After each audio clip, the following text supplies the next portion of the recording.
का जो पूर्व जिला जज है और 4 जनपदों के जिला जज के रूप में कार्यरत रह चुके हैं पीडी नकवी साहब।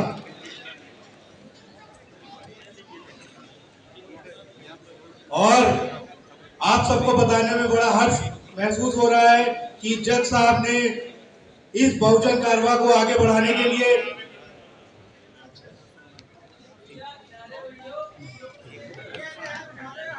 वक्त लिखेगा इबारत एक नए मजमून, वक्त लिखेगा इबारत एक नए मजमून की, उनको यारो जरूरत है तुम्हारे जुनून की, तो लादे में तुमको करना है हिफाजत कानून की। इस सभा के मुख्य अतिथि नौजवान लीडर,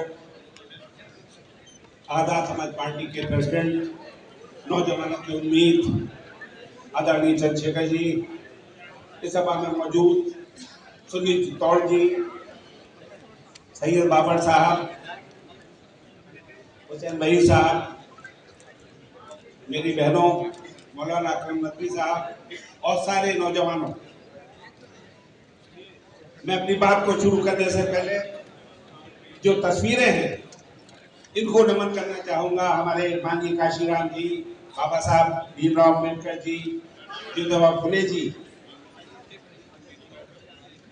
आज इस सभा में हमारे हिंदुस्तान के दबे कुचले लोग, मजलूम लोग, वंचित लोग आज वो यहाँ इकट्ठे हुए हैं।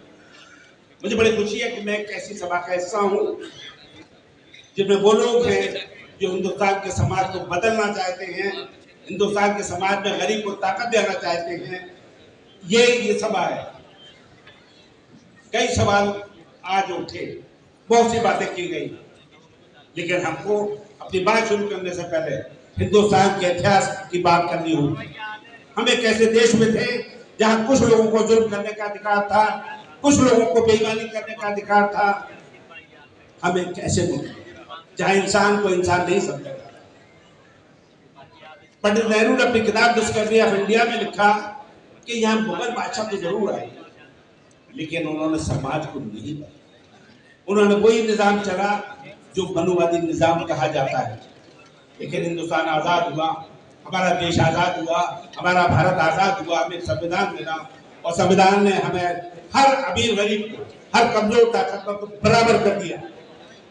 देश आगे बढ़ा, हमारे दलित भाइयों को, ऐसी भाइयों को रिजर्वेशन मिला, एक इनकलाब आया।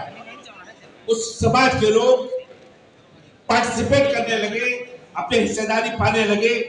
लेकिन 1990 में एक और इनकलाब आया जब हमारे पिछड़े लोगों को रिजर्वेशन मिला और मंडल रिजर्वेशन जिसको हम कहते हैं, इसी बात वक्त आगे बढ़।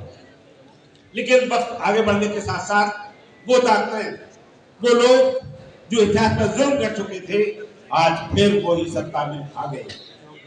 आज वो आ गए हिंदुत्व की दबान में, उस तरीके से जीने लगे कि जहां 2 देश बनने लगे, एक देश अमीरों का देश, एक देश गरीबों का देश। यही मुद्दा है लड़ाई का। वो पॉलिसी बनी हिंदुस्तान में कि जहां अमीरों का पैसा माफ किया जाएगा, उनकी बेईमानी में पर्दा डाला जाएगा और गरीबों के साथ जुल्म किया जाएगा। वो दलित हो, पिछड़े हो, मुसलमान, कितने मकान खा लिए।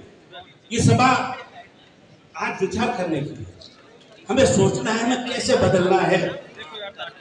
मैंने नारा दिया, दलित पिछड़े और कमजोर चले सत्ता की ओर।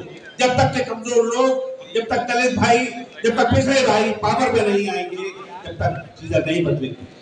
मैं टीवी पे बोलता रहा हूँ, मैंने कई बार कहा कि अरे भाई एक मॉल में सब्जी भी बिकेगी, कार भी बिकेगी, तो हमारा गरीब आदमी क्या बिकेगा?